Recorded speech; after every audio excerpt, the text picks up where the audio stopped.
جب انسان کو ہر جگہ ناکامی ناکامی نظر آ رہی ہو نا، تو اس شخص کا تصور انسان ذہن میں لے کر آئے جس نے ناکامیوں کے بعد کامیابی حاصل کی ہو، اور ایسے اعلیٰ درجے کی کامیابی کہ ویسی کامیابی کسی نے نہ حاصل کی ہو، وہ نبی صلی اللہ علیہ وسلم کی مبارک ذات ہے۔ دیکھیں نا، 13 سال تک تکلیفیں اٹھائیں، بچیوں کو طلاق ہوئی، آپ پہ اجڑیاں پھینکی گئیں، ہمیں تو عشر شیر بھی نہیں۔ کریں اور صبر کریں، اور وقت سب سے بڑا مرہم ہے۔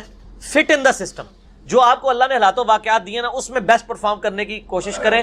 آپ غم کھانا شروع کریں گے، اس کا کوئی اینڈ نہیں ہے۔ میں اپنی پرسنل لائف میں کتنی ٹریجڈیز ہیں جو میں آن کیمرہ ڈسکس نہیں کرنا چاہتا میری لائف میں، لیکن میرا دوستوں میں اٹھنا بیٹھنا، میرا ایٹیچیوڈ، وہ تو کہیں بھی شو نہیں کرتا۔ وہ سمجھتے ہیں شاید دنیا کا سب سے سکھی بندہ یہی ہوگا، اس لیے کہ جو مجھے اللہ نے حالات و واقعات دیے نا، میں نے اس میں بیسٹ پرفارم کرنا ہے کہ ٹھیک ہے، میری ڈیسٹنی اللہ نے یہی مقرر کی تھی، اس میں جو حالات و واقعات کے اندر میں جو بہتر کر سکتا ہوں میں وہ کروں۔ اگر آپ دوسروں کو دیکھنا شروع کر دیں گے، سانس کمتری کا شکار ہو جائیں گے۔ صحیح مسلم میں حدیث ہے کہ ہمیشہ اپنے سے نیچے والے لوگوں کو دیکھو، یوں تمہارے دل کے اندر قناعت پیدا ہوگی، تم اللہ کا شکر ادا کرو گے، اوپر والوں کو نہ دیکھو۔ مسئلہ 51 میں نے یہ ساری حدیثیں بتائی ہیں۔ تو نبی علیہ السلام کو آپ دیکھیں، دنیاوی سٹیٹس کے اعتبار سے تو 3 4 مہینے چولہا نہیں جلتا تھا، تو آپ نے زندگی گزاری ہے نا۔ زیادہ تر لوگ جو پریشانیاں کہہ رہے ہوتے ہیں نا، بڑی پریشانی معاش کی ہوتی ہے یا کوئی بے اولاد ہوتا ہے، تو یار نبی علیہ السلام کی تو ساری بیویاں بے اولاد تھی سوائے سیدہ خدیجہ کے، یا ایک بار یہ قبطیہ سے ابراہیم پیدا ہوئے، وہ بھی فوت ہو گئے۔ کئی پیغمبر ہیں بے اولاد ہیں، تو یہ ایک فیکٹر ہے نا۔ اس کی بنسبت وہ یہ سوچے کہ اگر میری اولاد ہوتی، نافرمان ہوتی، الٹا میرے لیے وبال بنی ہوتی، مجھے اس کے بھی دوزخ میں جانے کا غم ہوتا۔ نوح علیہ السلام کا بیٹا دوزخ میں ہے، بالکل ٹھیک ہے نا۔ تو آپ ہمیشہ چیزوں کے نا آپٹیمسٹک رہیں، اور باقیوں کے معاملات میں پیسمسٹکلی چیزوں کو دیکھ کے اللہ کا شکر ادا کریں کہ میں تو بہت بہتر ہوں۔ اور آپ دیکھیں، آپ جب اپنے آپ کو دیکھیں گے، آپ کروڑوں نہیں اربوں سے بہتر ہوں گے۔ اربوں سے بہتر ایک مسلمان تو ہے نا، دنیا میں اربوں لوگ ہیں جن کے دل میں کلمہ نہیں ہے یار۔ میں کہتا ہوں ہر مسلمان اربوں سے بہتر ہے، بلینز آف پیپل سے بہتر ہے۔ عرب سعودی عرب والا نہیں ہے، دوئے والا ہے، تو خیر ان والے اربوں سے بھی بہتر ہوں گے۔ کئی لوگ کہتے ہیں جنہیں کو بندہ مکے رہتا ہے، ساری نمازاں اتنے پڑھتا ہے، یہ تو اللہ کو پتا ہے کہ اس نے جو ایک نماز حرم میں پڑھ کے 10,000 نمازوں کا ثواب لیا، اور ایک پاکستان کی گرمی میں رزق حلال کمانے والا مزدور سڑک کے کنارے وضو کر کے بغیر جماعت کے قبلہ رخ نماز ادا کرتا ہے، اس کی ایک نماز ہو سکتا ہے اس کی 20 نمازوں سے وزنی ہو، کیونکہ قیامت دن نیکیاں تولی جائیں گی، گنی نہیں جائیں گی کہ یہ 10,000 نمازوں کا ثواب ہے۔ اس کی ایک نماز 1,00,000 کے برابر ہو سکتی تولنے میں، کہ اس کو اللہ نے جو گیون سرکمسٹانسز دیے تھے اس میں بیسٹ پرفارم کیسے کر سکتا تھا۔ جس طرح میں آج کل کہتا ہوں کہ آج کل ہمیں اللہ نے بیسٹ سرکمسٹانسز دیے ہیں دعوت و تبلیغ کے، ہمیں کسی سے پتھر نہیں کھانا پڑتا، چپ کر کے ویڈیو چڑھائیں، ویڈیو شیئر کرائیں، ٹھیک ہو گیا۔ گھر بیٹھے اے سی والے کمرے میں بیٹھ کے آپ ای میلز کے جواب دیں۔ ایک دین کا مسئلہ کسی کو بتانا 60 سال کی عبادت سے بھی بہتر ہے۔ دوسرا جو جی ٹی وی پہ میرا پروگرام ہوا امام حسن علیہ السلام پہ، وہ دیکھیں جناب، ان کی قیامت تک نسلوں کے کانوں سے دھواں نکلے گا جو میں نے صلح حسن کے حوالے سے انہوں نے دھوکے دیے ہوئے تھے کہ علی جنگ پسند تھا اور حسن صلح پسند تھا۔ اور جھوٹو، تم نے آدھی حدیث بخاری سے بیان کی میرا یہ بیٹا سید ہے، اس کے سٹارٹ میں لکھا تھا امام حسن 40,000 کا لشکر لے کے معاویہ سے صفین پارٹ 2 لڑنے گئے، حضرت علی کی روح نے نہیں لشکر نکالا ہوا تھا، امام حسن لیڈ کر رہے تھے۔ صلح کی آفر ادھر سے ہوئی تھی، اور سورۃ الانفال میں ہے کہ کافر بھی صلح آفر کریں جنگ میں تو آپ نے قبول کرنی ہے۔ یہ صلح اگر حضرت علی کو حضرت معاویہ آفر کرتے تو وہ بھی قبول کر لیتے۔ صلح حسن پہ میں نے پھر جو ان کی منجی ٹھوکی ہے، ہائے ہائے ہائے ہائے، دھوئیں نکل رہے ہیں ان کے کانوں سے، کلیریفیکیشن دیتے پھر رہے ہیں۔ اور دیکھیں میں بول رہا ہوں تو وہ سارے اپنے اپنی حدیثیں تلاش کر رہے ہیں، پھر بھی حدیث کو نہیں لبھی انہوں نے، موبائل کھول کے بیٹھے تھے، اور تیاری کر کے آیا کرو۔ تو آڈا میں شوق پورا کرتا ہے، سارے فرقے بیٹھے سن جو تھے، بریلوی بھی، اہل حدیث بھی، دیوبندی بھی، اور وڈے مولوی تک۔ کیا انہوں نے کیا حالت ہوئی ہے؟ کسی نے کوئی آیت حدیث بیان کی تھی، کوئی ایک ریفرنس دیتا ہوئے، کہانیاں میں نے کس طرح 2+2=4 جتنا مجھے ٹائم ملا میں نے ایک ایک چیز کھول کے بیان کر دی ہے، کچھ بھی نہیں چھوڑا۔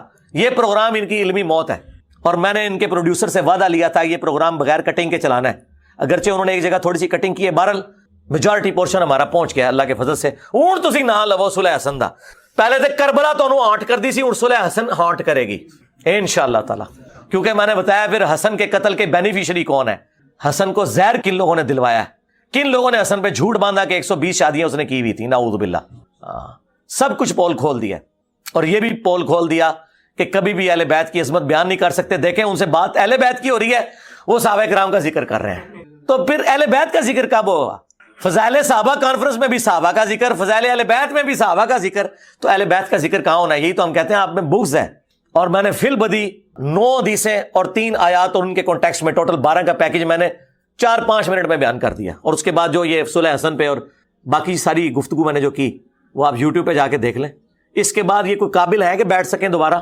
اور میں نے بتا دیا بھی صلح حسن منسوخ ہوگی. صلح ہوتی ہے جب آپ اس کی شرط توڑ دیں, ختم. اسی دن ٹوٹ گئی جس دن اپنے بیٹے کو نامزد کیا. اور آخری سمجھ لیں جو تھوڑی بہت کوئی شرافت بچی ہوئی تھی نا, تو وہ کربلا کے بعد وہ بھی ختم ہو گئی. آج صلح حدیبیہ بھی منسوخ اور صلح حسن بھی منسوخ ہو چکی. اور باقی میں نے کہا تھا کہ اگر آپ مجھ سے زیادہ پروگرام کرنا چاہتے ہیں نا, تو بولتے ہیں نا علماء کے کر لیں ہمارے ساتھ ماموں کے اوپر پروگرام. تو میں نے کہا میں بخاری مسلم سے ثابت کروں گا جو انہوں نے شرائط مانی تھی ان کی دھجیاں کس طرح بکھیری, ایک ایک چیز بخاری مسلم سے بتاؤں گا. تو کریں نا پروگرام. اب یہ ڈرے ہوئے ہیں اور یہ الٹا فون کر کے کہتے ہیں انجینئر کو نہ بلاؤ. مجھے بتائیں میں اس چیز کا محتاج ہوں کہ میں ان پروگراموں میں جاؤں یا یہ پروگرام محتاج ہے؟ ان کے مذہبی پروگراموں کی ریٹنگ جو ہے نا 200-250 سے بھی اوپر نہیں جاتی. 1000 تو چھوڑ دیں, آپ پرانے اور دیکھ لیں سارے نکال کے. اور میرا چھوٹا سا کلپ آ جائے نا ان کے چینل کے اوپر, لاکھوں پہ چلی جاتی ہے ویورشپ. اور یاد رکھیے گا چینلز کو مولوی نہیں چاہیے, ویورشپ چاہیے. ہاں, مولویوں سے لوگ آوازار ہوئے ہیں, کون سنتا ہے یار ان کی باتیں؟ کہانیاں کرواتے ہیں, نہ کوئی آیت نہ کوئی حدیث. تو اس لیے یہ جو اس طرح کے ٹی وی پروگرام ہے نا, انہوں نے میرا وہ مسئلہ حل کر دیا جو میرے اسٹوڈنٹس نے میرے اوپر گھن تانی ہوئی تھی نا, بہن کیوں نہیں مولوی لو بیٹھ جائے تاکہ لوگ کیا ہو جائے. انہوں نے سب سے پہلے بیٹھ کے خطبہ حضرت معاویہ نے شروع کیا. اس سے پہلے لوگ بیٹھ کے خطبہ نہیں دیتے تھے. اس سے سب سے پہلا کام کیا ہوا؟ سب سے پہلے اللہ نے قلم کو پیدا کیا, الاوائل. اسی میں یہ بھی حدیث ہے, یہ اردو ترجمے سے یہ بھی شائع ہو چکی, یہ بھی ایٹم بم چھوڑ دیتا گیا کہ میری امت کا پہلا شخص جو میری سنت کو بدلے گا وہ بنو امیہ سے ہوگا. شیخ زبیر صاحب اس کی سپورٹ میں تاریخ دمشق سے لیتے تھے, وہ ابن عساکر سے روایت کے یزید کے بارے میں. میں نے کہا شیخ صاحب یہ یزید کے بارے میں نہیں ہے, وہ تاریخی روایت ہے, یہ حدیث ہے. تو ہم آپ کو بتاتے ہیں کس کے بارے میں, جس کے بارے میں البانی صاحب نے خود لکھ دیا ہے. سلسلہ حدیث صحیحہ میں یہ لیا ہے 1749 نمبر حدیث. اور البانی صاحب خود لکھتے ہیں کہ اس شخص سے وہ شخص مراد ہو سکتا ہے جس نے خلافت کو وراثت بنا دیا. اب بنو امیہ میں پہلے حاکم ہیں حضرت عثمان, انہوں نے وراثت بنایا اپنی حکمرانی کو. ان کا بیٹا الفاظ آپ نے بالکل البانی صاحب کے الفاظ ہیں, کیونکہ یہ بھی آپ پہ غلط تنقید ہوئی ہے. جی جی جی جی جی صاحب کے الفاظ میں تھوڑی ہیر پھیر ہوئی. ہیر پھیر نہیں, وہ کہ البانی صاحب کے الفاظ نہ پڑھ کے بتائیں کہ اس سے مراد وہ شخص ہو سکتا ہے جو وراثت بنا دے گا خلافت کو. ہاں, یعنی اس کو اپنی اولاد میں ٹرانسفر کرے گا. اچھا, خلافت میں وراثت کس نے بنانی؟ بنو امیہ. یہ بھی یاد رکھیے گا, بنو امیہ میں سے پہلے جو خلیفہ ہیں وہ خلیفہ راشد ہیں سیدنا عثمان غنی رضی اللہ تعالیٰ عنہ علیہ السلام. ان کا بیٹا ابان زندہ تھا, اس سے حدیثیں ہیں ہماری احادیث کی کتابوں میں. خلیفہ نہیں بنایا. دوسرے مسلمانوں کا اگر کوئی حکمران آیا تو حضرت معاویہ آیا. بخاری اٹھا کے دیکھ لیں, انہوں نے زبردستی مرنے سے 4 سال پہلے, اس میں نے حدیثیں شامل کی ہیں کہ اپنے بیٹے کو جو ہے خلیفہ نامزد کروایا. حضرت بکر صدیق کا بیٹا مخالفت کے لیے کھڑا ہوا, اس کو گرفتاری کا حکم دے دیا مروان نے جو گورنر تھا حضرت معاویہ کا. تو زبردستی تلوار کے دھونس کے اوپر, لہذا یہ بالکل جعلی ہے. اور اس کے اگینسٹ میں نے اسی میں مسند ہے ابی یعلا کی 590 نمبر حدیث اور مجموع الزوائد میں بھی 14782 موجود ہے. امام حیثمی بھی صحیح کہتے ہیں, شیخ حسین سلیم بھی اس کو صحیح کہتے ہیں. یہ لفظ سلیم اردو میں بولتے ہیں, لفظ سلیم ہے عربی میں سلیم. تو میں مولوی والی غلطیاں کر دینا نا, یہ کہہ دیا وہ کہہ دیا, حالانکہ خود بھی غلط بول رہے ہوتے ہیں. یہ اکثر کہتے ہیں سارے مولوی, احمد رضا خان صاحب نے لکھا ہے, یہ سارے بریلوی دیوبندی اہل حدیث شیعہ چاروں یہ غلط پروننسیشن کرتے ہیں. یہ احمد رضا ہے, احمد رضا. تو یہ تو سارے کر رہے ہیں, یہ لغت کی غلطیاں پکڑتے ہیں نا, تو ہم ان سے زیادہ پکڑ سکتے ہیں. تو یہ میں بتا رہا ہوں کہ یہ انہوں نے اس روایت کو صحیح کہا ہے کہ سیدنا علی کو جب زخم لگا, تو یہ میں نے حوالہ بھی دے دیا مسند ابی یعلا کا, تو ان کو کہا گیا کہ امیر المومنین آپ اپنا خلیفہ کسی کو نامزد کریں. حضرت علی نے کہا میں نہیں کروں گا. اس نے آگے سے بحث کی, انہوں نے کہا کہ اللہ کے منہ دکھاؤ گے ہماری, آپ امت کو اسی طرح چھوڑ کے جا رہے ہیں. انہوں نے کہا میں اسی طریقے سے چھوڑ کے جاؤں گا جس نبی صلی اللہ علیہ وسلم چھوڑ کے گئے تھے. اگر اللہ تعالیٰ بہتری سمجھے گا تمہیں کوئی بہتر حکمران دے دے گا, اور اگر اللہ تعالیٰ نے تمہیں آزمائش میں ڈالنا ہے تو وہ تو ڈالنا ہے, میں تو اس کے لیے کچھ نہیں کر سکتا.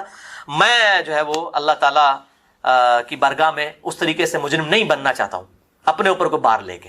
تو انہوں نے تو نبی صلی اللہ علیہ وسلم کی طرح یہ کیا. اور شیعہ سے بھی میری بات ہوئی, ثاقب اکبر صاحب سے بھی بات ہوئی کہ بتائیں کوئی روایت. وہ کہتے ہیں حسن ابن علی کو وہی صحابہ نے میٹنگ کی, ابن عباس نے, باقی انہوں نے خلیفہ چنا. حضرت علی نے تو, حضرت علی کس طرح خلیفہ نامزد کر سکتے تھے؟ وہ ملوکی چلا ہی نہیں سکتے تھے. ان کو نبی صلی اللہ علیہ وسلم نے خلیفہ نامزد کیا, تو انہوں نے آگے کیوں کرنا تھا کسی کو؟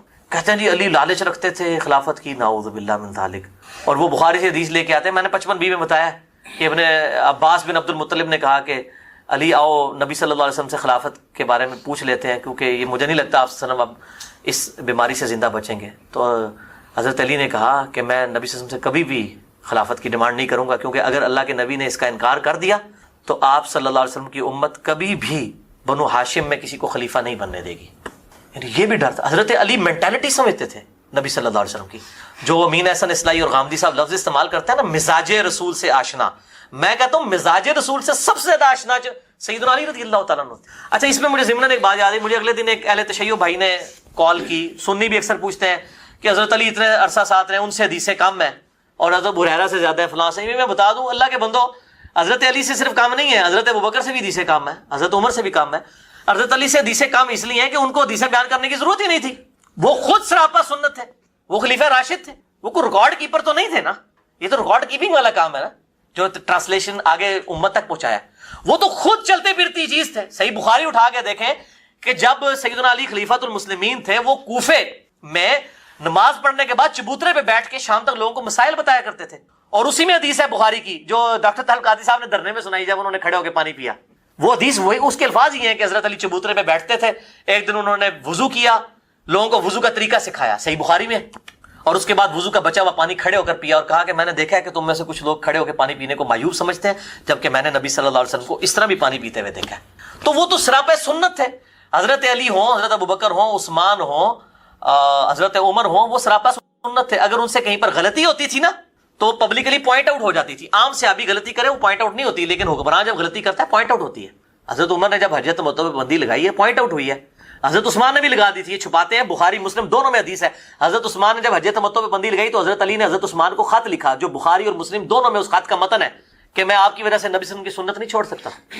یہ آپ کو ترمذی کا والا دیتے ہیں نا, حضرت عمر والا حجۃ تمتع کا, عبداللہ بن عمر کا. وہ عبداللہ بن عمر نے حضرت عمر کی زندگی میں مخالفت نہیں کی ہے, وہ بعد میں ہی کی ہے. ہمیں بھی پہلے غلطی لگی تھی کہ وہ شاید زندگی میں کی ہے, لیکن حضرت عثمان کی زندگی میں بخاری اور مسلم میں موجود ہے کہ حضرت علی نے اختلاف کیا, ان کا یہ کام غلط ہے. اور دیکھیں امت نے کس طرح خلفائے راشدین کی یہ کام شروع کیے ہوئے کو بھی امت نے ریجیکٹ کر دیا. حضرت علی نے اس حجۃ تمتع کو ایسا بحال کیا کہ آج پوری امت حجۃ تمتع کرتی ہے, اور کسی کو خواب میں بھی نہیں آتا کہ حجۃ تمتع نہیں کرنا چاہیے. امت میں 99% لوگ حجۃ تمتع کرتے ہیں, جو سعودی عرب کے علاوہ جتنے لوگ ہیں. قران تو وہاں کے لوگ کرتے ہیں, یا دوسرا حج افراد جو ہے وہ وہاں کے لوگ کرتے ہیں. تو خلفائے راشدین چلتی پھرتی خود تصویر تھے, ان کو تو دیکھ کے سنت ٹرانسفر ہوئی ہے. باقی جہاں پہ غلطی ہوتی تھی پوائنٹ آؤٹ ہوتی. حضرت عمر کی میں نے بتائی, میں حضرت علی کی بھی بتا دیتا ہوں. صحیح بخاری میں آتا ہے انہوں نے مرتدین کو زندہ جلوا دیا, تو ابن عباس نے کہا امیر المومنین نبی صلی اللہ علیہ وسلم نے اس سے منع کیا ہے, یہ آگ کا عذاب صرف اللہ ہی اپنی مخلوق کو دے سکتا ہے. تو جامعہ ترمذی میں آگے الفاظ ہیں, اسی حدیث کا ایک طریق ترمذی میں ہے کہ انہوں نے کہا کہ مجھے اس بات کا نہیں پتا تھا, میں رجوع کرتا ہوں. تو خلیفہ راشد سے بھی غلطی ہو سکتی ہے, لیکن اس کی سنت کو اس لیے پکڑنے کے لیے کہا گیا ہے کہ اس کی سنت, اس کی غلطی پوائنٹ آؤٹ ہو جائے گی. وہ پھر جب پوائنٹ آؤٹ ہوگی وہ دور کرے گا, وہ اجماع امت بن جائے گا. اجماع پہ مسئلہ نمبر 31 میں نے بات کی ہے کہ یہ صرف خلفائے راشدین کے بارے میں ہے کہ ان کی سنت, یہ باقی ساری جھوٹی اور جعلی روایتیں ہیں. میرے صحابہ ستاروں کی مانند ہے, جس کی بھی پیروی کرو. شیخ البانی بھی, شیخ زبیر صاحب بھی, سارے علماء اس کو جھوٹی روایت کہتے ہیں. سارے صحابہ کیوں؟ خلفائے راشدین. اور باقی سارے صحابہ اس وقت جب خلفائے راشدین سے یا باقی صحابہ سے ان کا اختلاف نہ آئے.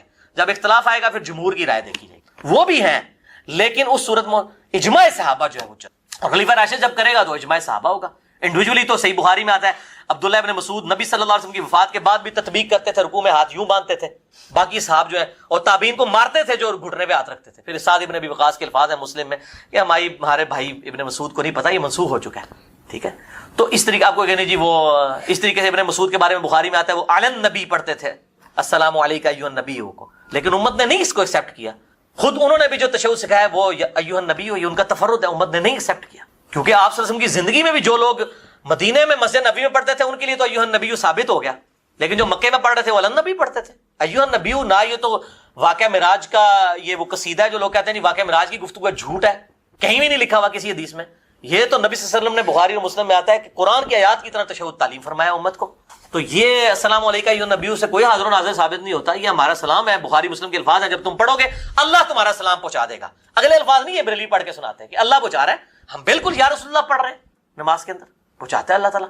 تو یہ اس طریقے سے یہ دھوکہ بازی والا معاملہ کرتے ہیں, تو اس میں احتیاط کرنی چاہیے. ٹھیک ہو گیا جی. اچھا, اس میں آپ کو ضمن بتا دوں, یہ اگر جھوٹی تعویلیں کرنے پہ آ جائے نا تو یہ جو آپ نے حضرت علی کے جلانے والا مسئلہ بتایا نا مرتدین کو, یہ نصیریوں نے دلیل بنائی ہوئی ہے نعوذ باللہ الہ ہونے کی. نہیں وہ تو اچھا, اور اس میں اب آگے لیکن انہوں نے رجوع کر لیا نا, دلیل کہاں سے رہ گئی. اچھا, اس میں علی بھائی ایک اور جو سوال آپ سے کیا تھا وہ رہ گیا کہ حضرت امیر معاویہ رضی اللہ عنہ کو حضرت امام حسن اور اس پہ عرفان شاہ مرزی صاحب ایک مناظرہ بھی بڑا مشہور ہے، وہ میرا خیال ہے کسی مقدس، اچھا ہاں وہ میں سوال ہوں چھوڑ دو، مجھے سمجھ آ گئی، وہ آپ نے کہا تھا کہ وہ آپ نے اس میں سوال کر دیا تھا پہلے، یعنی وہ سارے معاملات کہ جانتے ہیں بھائی صلح حسن کیوں ہوئی تھی، جی ٹھیک ہے جی، تو وہ حضرت حسن کے کھاتے میں ڈال دیتے ہیں۔ میرے بھائی حضرت حسن نے اس لیے صلح کی تھی کہ حضرت معاویہ وہ کچھ کرتے جس کی بنیاد پہ قاتلین عثمان کا مسئلہ، تو ذرا یہ ہمیں ناصبی بتا دیں کہ حضرت معاویہ کے 20 سالہ دور میں کون سے تختہ دار پہ قاتلین عثمان چڑھائے گئے ہیں، ٹھیک ہے۔ میں یہ سمجھتا ہوں کہ حضرت حسن کی صلح جو ہے نا، یہ اگر نہ ہوتی تو حضرت حسین کی قربانی رائے گاں جاتی، کیونکہ اس 20 سالہ دور نے بتا دیا کہ معاملات کہاں پر خراب ہوئے ہیں۔ حضرت حسن نے صلح کی تھی شرائط کے اوپر، وہ شرائط نہیں بتاتے۔ اہل سنت کی تمام جتنی معتبر تاریخ کی کتابیں ہیں، ایون حدیث کی جو شرح کی کتابیں ہیں نا، سب سے مشہور کتاب جو ہے فتح الباری ہے، صحیح بخاری کی شرح، ابن حجر اسقلانی، المتوفی 852 ہجری، یہ میں نے 72 حدیثوں میں بھی ڈالا ہے۔ ایڈا بم سوڑ دیتا ہے نا ناسمیاں ہوتے، یہ قیامت تک روون گے، اس میں سب کچھ ڈالا ہوا ہے میں نے۔ صلح حسن والی حدیث بخاری سے ڈالی ہے 7109۔ آپ صلی اللہ علیہ وسلم نے فرمایا تھا یہ میرا بیٹا سید ہے، گود میں اٹھا کے، اس کی وجہ سے مسلمانوں کے 2 گروہوں میں صلح ہوگی، اس کی وجہ سے۔ تو یہ تو نہیں کہا کہ معاویہ کی وجہ سے صلح ہوگی۔ قربانی کس نے دی؟ حسن ابن علی نے۔ اس کی وجہ سے صلح، یہ قربانی کرے گا، اپنی مسند چھوڑ دے گا جس پہ امت نے چنا تھا۔ تو انہوں نے صلح کی، اس کے ساتھ شرائط 7109 نمبر حدیث بخاری فتح الباری میں، اس کی آپ پڑھ لیں، وہ ساری شرائط تھیں، اور کئی شرائط ہیں، موٹی موٹی شرائط میں نے اس میں لکھی ہیں۔ الاستیاب ابن عبد البر کی کتاب میں موجود ہے، الاصابہ ابن حجر اسقلانی کی 8000 صحابہ کی جو اسد الغابہ کی انہوں نے شرح لکھی ہے الاصابہ، اس میں موجود ہے۔ البدایہ والنہایہ ابن کثیر میں موجود ہے، اور فتح الباری میں اسی حدیث 7109 کے تحت، جس میں کہتے ہیں جی حسن نے پیسے لے کے صلح کی ہے، وہ الفاظ تو پڑھیں کہ انہوں نے کس طرح، انہوں نے پورے الفاظ اس میں کلیئر کیے، ابھی ٹائم نہیں جس کو شوق ہے یہ پڑھے، پیسے لے کے صلح کی ہے، وہ تو انہوں نے ساری کے سارے معاملات کو پوائنٹ آؤٹ کیا ہے کہ اس وقت کیا ہو رہا تھا، کس طریقے سے گورنر جو ہے وہ خریدے جا رہے تھے۔ بہرحال یہ صلح کی شرائط سنیں۔ نمبر 1، حضرت معاویہ اللہ کی کتاب، رسول اللہ صلی اللہ علیہ وسلم کی سنت اور خلفائے راشدین کے طریقے کے مطابق نظام میں حکومت چلائیں گے۔ چلایا انہوں نے نظام حکومت اللہ کی کتاب کے مطابق چلایا۔ صحیح مسلم میں پڑھ کے سنا دیتا ہوں، آپ تو یہ کریٹیکل حدیث ہے نا، لہٰذا میں مسلم سے سناتا ہوں کہ اللہ کی کتاب کے مطابق چلا ہے کہ نہیں۔ صحیح مسلم 4776، عمر بن عاص کو آ کے ایک بندہ کہتا ہے، بڑی لمبی حدیث ہے، کہ آپ ہمیں اطاعت امیر کے اوپر حدیثیں سناتے ہیں، اور آپ کے چچا کا لڑکا معاویہ جو ہمارا حکمران ہے، یہ تو ہمیں کہتا ہے کہ ہم لوگوں کو ناحق قتل کریں اور لوگوں کا مال ناحق طریقے سے ہڑپ کریں، جبکہ اللہ تعالیٰ سورۃ النساء کی آیت نمبر 29 میں کہتا ہے کہ اے ایمان والو، لوگوں کا مال ناحق طریقے سے ہڑپ مت کرو اور ایک دوسرے کو قتل مت کرو۔ آپ بتائیے ہم اللہ کی مانیں یا معاویہ کی مانیں؟ یہ صحیح مسلم ہے، سنابلی صاحب ہے، یہ جھوٹی تاریخ نہیں ہے حکمران نے لکھوائی ہوئی، صلاح الدین یوسف صاحب کے لیے بھی ہے، 4776 صحیح مسلم۔ تو عمر بن عاص نے بھی سر جھکا لیا، خاموش ہو گئے تھوڑی دیر کے لیے، پھر کہا جی معاویہ کی اطاعت کرو اللہ کی اطاعت کے اندر، اور جس میں وہ اللہ کی اطاعت سے باہر ہو تم اس کی نافرمانی کرو۔ تو یہ پہلی شرط کا میں نے آپ کو انجام بتا دیا کہ جی کتاب اللہ اور سنت کے مطابق، کتاب اللہ کے مطابق عمل ہوا۔ اچھا جی، دوسرا، اپنے بعد کسی کو جانشین مقرر نہیں کریں گے، اور امت کو خلیفہ کے لیے انتخاب کو شورا پہ چھوڑیں گے، یہ بھی خلفائے راشدین کی سنت تھی، چھوڑی۔ بخاری اٹھا کے دیکھ لیں کہ اپنی زندگی میں تلوار کی زور کے اوپر اور زبردستی جو ہے وہ بیعت لینا شروع کر دی۔ صحیح بخاری 4827 نمبر حدیث ہے، مروان بن حکم نے کہا کہ امیر المومنین معاویہ بن ابی سفیان کو اللہ تعالیٰ نے یہ بات سجھائی ہے امت کے وسیع تر مفاد میں، وہ چاہتے ہیں اپنے بعد اپنے بیٹے کو خلیفہ نامزد کرتے ہیں، اور حاکم میں اور سنن نسائی الکبریٰ میں موجود ہے، جس طرح کہ ابوبکر نے عمر کو کر دیا تھا۔ دیکھو عمر بیٹے تھے ابوبکر کے، یہ پوری روایتیں میں پھر اور پاسے ٹور پاؤں گا، جس کو شوق ہے یہ پڑھے، میں نے اس میں یہ ساری روایتیں لکھی ہیں میرے بھائیوں، ساری کی ساری روایتیں۔ تو یہ ان لوگوں نے دھوکہ دیا ہے، اور یہ کوئی انہوں نے پھر شورا کے اوپر نہیں چھوڑا، زبردستی جو ہے وہ امت کے اوپر وہ سب کی ساری چیزیں جو ہیں وہ مسلط ہو گئیں۔ اس کے بعد سنیں تیسری شرط، سیدنا علی کی جماعت کے لوگ جو صلح کے بعد ہتھیار ڈال چکے ہیں، یہاں پہ بھی پیپلز پارٹی کی حکومت آتی ہے، مسلم لیگ کے لوگ فارغ، مسلم کی حکومت آئی، پیپلز پارٹی کے لوگ فارغ، انہوں نے کہ ساڑھے لوگوں نے تو ان سے انتقامی کارروائی نہ کی جائے، اور انتقامی کارروائیوں کی ایک پوری داستان ہے۔ اس سے بڑا کیا انتقام ہے کہ دور میں لعنت کی جائے صحابہ کرام پر، ممبروں پہ، سیدنا علی پر، نعوذ باللہ۔ اور چوتھا کہ آل محمد کے لیے خمس، جو مال غنیمت میں سے، مال فے میں سے حصہ جو اللہ نے قرآن میں مقرر کیا سورۃ الانفال کے اندر، وہ آل محمد کو ملے۔ کہتے ہیں وظیفہ لگ گیا تھا حضرت حسن کا، او وظیفہ پائی معاویہ نے نہیں لایا، وہ اللہ نے لایا ہے، اہل بیت دا۔ دیکھو فراڈ کرتے لوگوں کو صحیح بات بتائیں، مطلب جھوٹی وکالت تو نہ کریں نا، سچی وکالت کریں۔ تو یہ ساری حدیثیں میں نے ان کے پورے کے پورے معاملات لکھے۔ اچھا ان ساری حدیثوں کے بارے میں نا ترمذی سے روایت پیش کریں گے جی، نبی صلی اللہ علیہ وسلم نے دعا کی تھی ہادی اور مہدی بنا حضرت معاویہ کے لیے رضی اللہ تعالیٰ عنہ۔ حالانکہ اس حدیث کو کتنے محدثین ضعیف سمجھتے ہیں، امام حاکم، امام نسائی اور کئی ائمہ، باقی لوگ اسے حسن درجے تک لے جاتے ہیں، البانی صاحب اور شیخ زبیر صاحب، صحیح نہیں حسن تک۔ اور کہتے ہیں کہ بس یہ حدیث سے سارے معاملات کور ہو گئے. ہم یہ کہتے ہیں ہادی اور مہدی جس کے لیے دعا کی ہے اس کے اعمال ویسے ہوں گے جو بخاری اور مسلم میں آئے ہیں کہ لوگوں کو ناحق قتل کریں گے, وہ لوگوں کا مال حرام طریقے سے لوٹا جائے گا, سنتوں کو بدلا جائے گا. کتنی میں نے روایتیں بخاری مسلم کی, باقی تو چھوڑ دیں. اگر یہ کریکٹر آپ سمجھتے ہیں ہادی اور مہدی دعا قبول ہوئی ہے اور یہ کریکٹر ہے تو آپ پھر خود فیصلہ کر لیجیے. یا تو آپ کہہ دیں دعا قبول نہیں ہوئی, یا کہہ دیں آپ کے حدیث ہی جعلی ہے. تو میں تو یہ نہیں کہتا کہ دعا قبول نہیں ہوئی, حالانکہ اس کے بھی چانس ہوتے ہیں. آپ سمجھ کی ضروری نہیں ہر دعا اللہ تعالیٰ بعض اوقات واپس بھی کرتا ہے. ہم دوسری طرف جاتے ہیں کہ یہ حدیث, ہم ان محدثین کے ساتھ ہیں جو اس روایت کو صحیح نہیں سمجھتے, وہ فٹ ہی نہیں بیٹھتی اس کے ساتھ, ان اعمال کے ساتھ نہیں نا فٹ بیٹھتی. اگر بیٹھ جائے تو ہم مان لیں ٹھیک ہے. اور دوسری روایت جو مسلم میں ہے کہ خدا اس کا پیٹ نہ بھرے, اور اس کے ساتھ وہ کہتے ہیں کہ جی اوپر حدیثیں پڑھے, اوپر لکھا ہوا ہے کہ نبی صلی اللہ علیہ وسلم نے کہا کہ میں بھی ایک انسان ہوں, اگر کسی کے لیے بدعا کر دوں تو اے اللہ اس کو دعا بنا دینا. تو یہ حضرت معاویہ کو دعا دی ہے نبی صلی اللہ علیہ وسلم نے. اچھا, اور پوری گل پڑھو, اس میں الفاظ ہے کہ اگر وہ اس چیز کا اہل نہ ہو جس کو میں بدعا دے رہا ہوں, اگر اہل نہ ہو تو پھر دعا بنا دینا. اگر وہ اس بدعا کا اہل تھا پھر وہ بدعا ہی رہے گی, اور اس معاملے میں بدعا رہی, کیونکہ اسی کا طریق جو دلائل النبوہ میں, یہ میں نے سارے ڈالے ہیں امام بہیقی کی کتاب میں, اس میں راوی آگے کہتا ہے کہ نبی صلی اللہ علیہ وسلم کی دعا ان کے حق میں قبول ہوئی اور معاویہ کا پیٹ پوری زندگی نہیں بھرا. اور یہ روایت آدھی لکھی, شیخ غلام مصطفیٰ ظہیر نے بھی آدھی لکھی, حضرت معاویہ کے دفاع پہ 150 صفحہ کالا کیا, اور یہ والی روایت آدھی لکھی. آگے راوی کا فام بتایا نا, سلف کا فام, پوری زندگی پیٹ نہیں ہوا. میرا جو قرآنک لیکچر نمبر 52 تھا 2011 میں ریکارڈ ہوا تھا, آج سے 5 سال پہلے, اس میں ایک کلپ کاٹ کے چڑھا ہوا ہے. آپ اگر لکھیں یوٹیوب پہ جا کر شیعہ کا نکاح متا اور سنی کے نکاح مسیار کی حقیقت, آپ یہ رومن میں لکھیں, بلکہ آپ شیعہ کا نکاح متا یہ لکھ دینا تو میرے ہی کلپ ٹاپ پہ کھلے گا, کیونکہ سب سے زیادہ کلپ وہی دیکھا گیا. تو میں نے اس کے اندر جو ہے وہ اس پوائنٹ آف ویو سے گفتگو کی ہے, آج میں اس کی ڈیٹیل میں نہیں جاؤں گا. بھائیو, ان 3 آیات کی روشنی میں سورۃ المومنون آیت نمبر 5 سے لے کر 7 تک بالکل اللہ تعالیٰ نے واضح طور پر فرما دیا کہ شرمگاہ کا استعمال ایک مسلمان مرد اور عورت میاں بیوی کے ریلیشن شپ میں یا لونڈیوں والے معاملے میں ہو سکتا ہے, اس کے علاوہ اس کی قطعاً اجازت نہیں, خواہ نکاح متا ہو خواہ نکاح مسیار ہو. تو بھائیو, جو شرمگاہ کا استعمال ہے صرف 2 صورتوں میں جائز ہے, اس میں سے بھی اب ایک صورت ہی پریکٹیکلی باقی رہ گئی ہے, وہ بیویوں کے ساتھ اور دوسرا لونڈیوں کے ساتھ. تو اس سے یہ چیز بھی اس کے اندر امپلائیڈ ہے کہ اس کے علاوہ جتنی بھی چیزیں ہوں گی شرمگاہ کے استعمال کے پوائنٹ آف ویو سے وہ جائز نہیں ہوں گی. اور اس میں ٹاپ آف دا لسٹ چیز جو ہے وہ یہ مشت زنی والا ایشو ہے, جو نوجوان مردوں کے اندر ایک فتنہ پایا جاتا ہے ہینڈ پریکٹس کا, اس کی بھی حرمت اسی کے اندر امپلائیڈ ہے. یعنی کوئی مرد جو ہے وہ اپنے ہاتھ سے منی نکالے اور اپنی شہوت کی تسکین کرے, وَلِعَوْذُ بِاللَّهِ تَعَالَى. اور اسی قسم کے ایشوز فیمیلز کے اندر بھی پائے جاتے ہیں, اس کی ڈیٹیل میں جانے کی ضرورت نہیں ہے, اشارتاً بات ہی کافی ہے.